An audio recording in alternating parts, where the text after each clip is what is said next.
Hey everybody, today is June 23rd, 2010.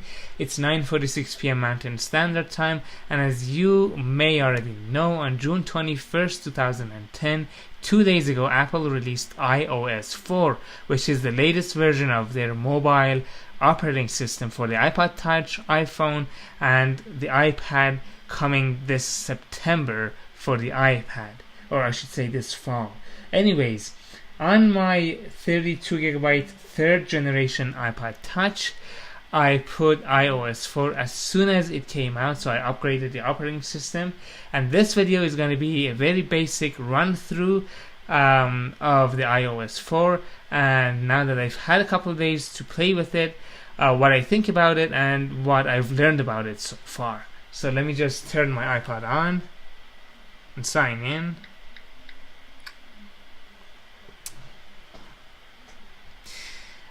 Okay, well, the two major changes that anyone that has had the previous version can catch with the new on iOS 4 is two cosmetic changes. First thing being that now you are allowed to have wallpapers on your background instead of the standard black screen.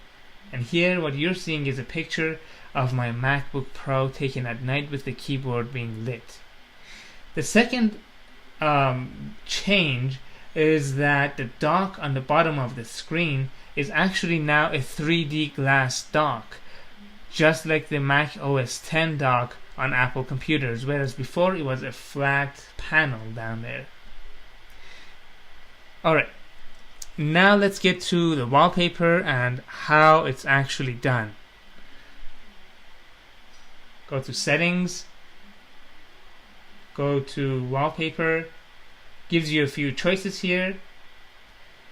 You can choose a picture of your own from your photo gallery, and let's say for the purpose of this demonstration, I want to choose this picture of my mom's delicious cookies. Before I set it as wallpaper, I have the option of zooming in and moving it around as I like. And then when I find a position that I like, I click on Set. It gives me a couple of options here. Set as lock screen, which is the password screen on the iPod, iPhone, iPad, and set as home screen, which is what you want to set it as. So you get this. Now you see the cookies as the background on my wallpaper.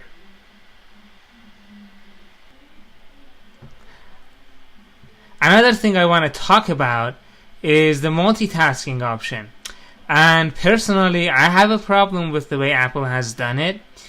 And what you have to do in order to multitask is to click the physical home button twice.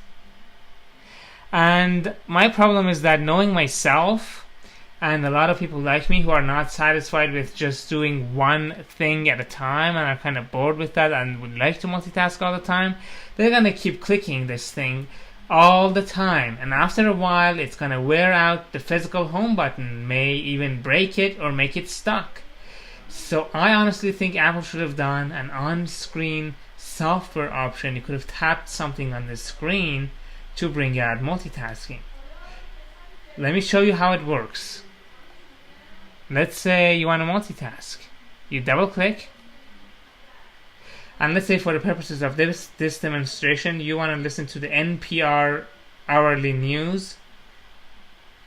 From NPR News in Washington, I'm Jack Spear, saying it's time for a new... At the same time, you want to do something else. Let's say you double click to go to Settings. Without breaking away from the news broadcast, you can still hear it. You go to change your brightness. That's a little too bright for showing it on video, so you turn it back again. Another thing that I want to talk about, which was kind of a surprise, is when I upgraded my iPod Touch third generation OS to iOS 4, iBooks did not show up automatically for some reason. And I don't know whether that was a flaw with the way I uploaded, or something happened to the iOS for update or something. But what I had to do was go to the App Store and download iBooks for free, of course. So this is iBooks right here. Fortunately, on the iBooks store there are a lot of free books, different genres. They're very interesting. iBooks comes preloaded with Winnie the Pooh's storybook for free. You can buy other books if you want, or you can choose from one of the many free books. The free books that I have are The Merchant of Venice, Canada and the States, The War of the Worlds, The Time Machine, and Around the World in 80 Days. Let's say you want to open up the Around the World in 80 Days book, and unfortunately all the free books have that plain brown cover, no art on the cover, but you don't really get a book for the art on the cover. Let's say this is the page you last read. You left a bookmark, you click out of it, you go to iBooks again, opens up, or sorry, I don't know why sometimes it does that. You go to iBooks again, click the book, and it opens up the book with the page with the bookmark right there. It's really cool. There's other options. You can search the book. Let's say I search for the word hi. I don't know. I haven't read this book. I don't know if it's going to show me anything.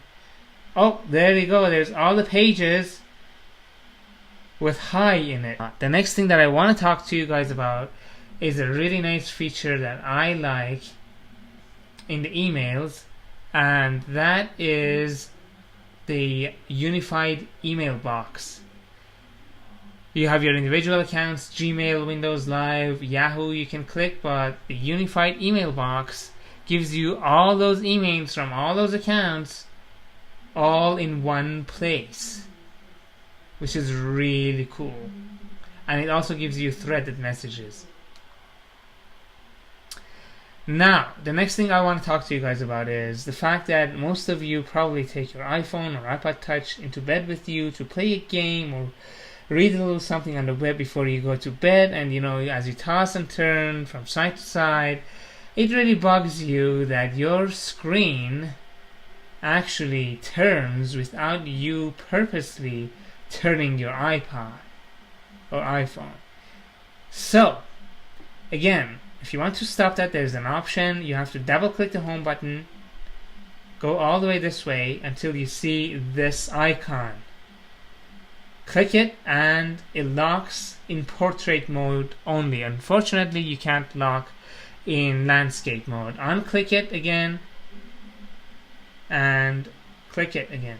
Now, when you lock it, this is in Safari right now. It's locked. I turn it not upside down, but sideways. And look.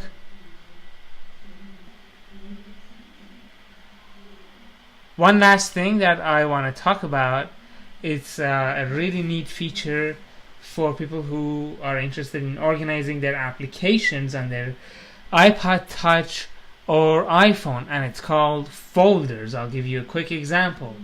Let's say you want all your social networking applications all in one folder. What you do is, let's say, Facebook and MSN Messenger. You grab Facebook, hold it down until it becomes jiggly like that, drop it onto MSN Messenger. It makes a folder for you, and it names it based on the application's categories. And the folder itself is going to contain the icons of the applications that are in it. So I think that's a really neat and cool feature right there. And if you want to take the applications out, do the reverse, grab and hold, and drag them out. There you go. No more folder there. I want to thank you for watching this video. Don't forget to follow me on Twitter, twitter.com/paykan. My blog address is www.dgtronic.blogspot.com. Subscribe to my videos on YouTube at youtube.com/dgtronic. I'll see you in the next video.